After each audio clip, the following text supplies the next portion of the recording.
Introduction to Sociology 1, October 15th, 2024, Professor Otto Sandor Getcher.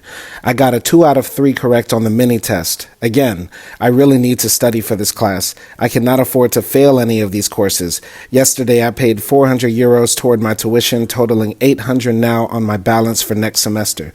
Depending on how many English classes I teach this and next month, I should be fully paid by December. But if I don't pass, I'm throwing money down the drain. Anyway, Professor Otto is breaking down Durkheim's notion of social facts. Basically, social facts are prevailing norms, thoughts, or actions in a society that constrains the individual to comport themselves in a particular way. There can be temporal ones like social currents and others that are more crystallized. Social currents can be exemplified by short-term phenomena like a rise in suicides during economic crises or less serious ones like laughter breaking out in the classroom. Social norms, a term not used by Durkheim, are well-established beliefs and practices that many in a society follow. Durkheim also wrote about morphological facts. Now we call those social structures. These are the longest-lasting social facts. Think of the road system in a country or its train network. As individuals, we are constrained by if there is a road for us to drive down or a train that takes us to our desired destination.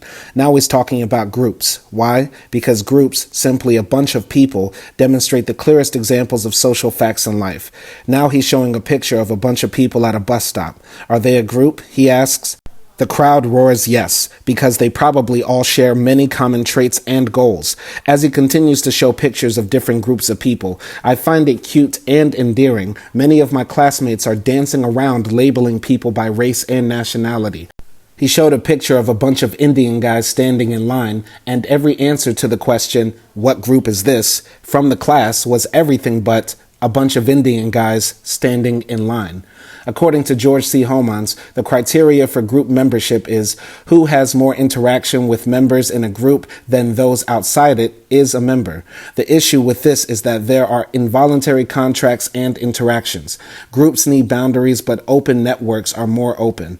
Robert Merton, another sociologist, says a person needs to define themselves as members of a group, and members and non-members need to define one as such.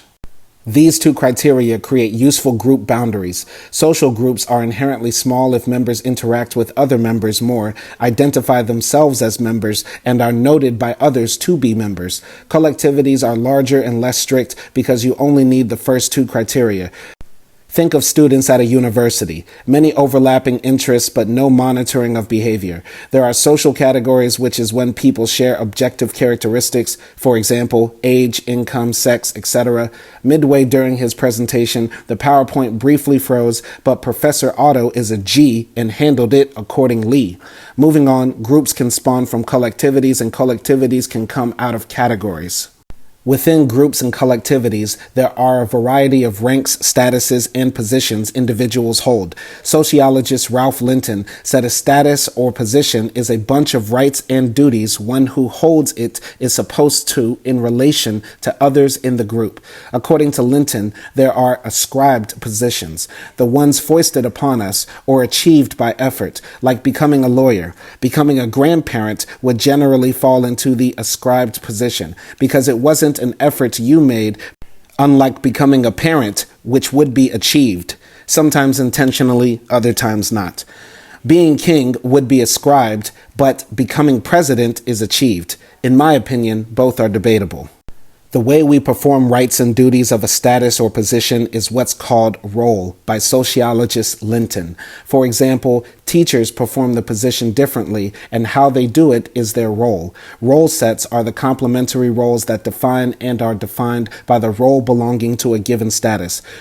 For example, the role of the student is defined in relation to other roles in the school, like the janitor or the professor. A status set is the constellation of all social statuses and roles of an individual in a given moment. For example, I am a university student, a husband, and a teacher. Role conflict within the role set can occur when diverging expectations from complementary roles appear. The same can occur in status sets. Notes from the Undergrad, Chapter 12, Simon Hill.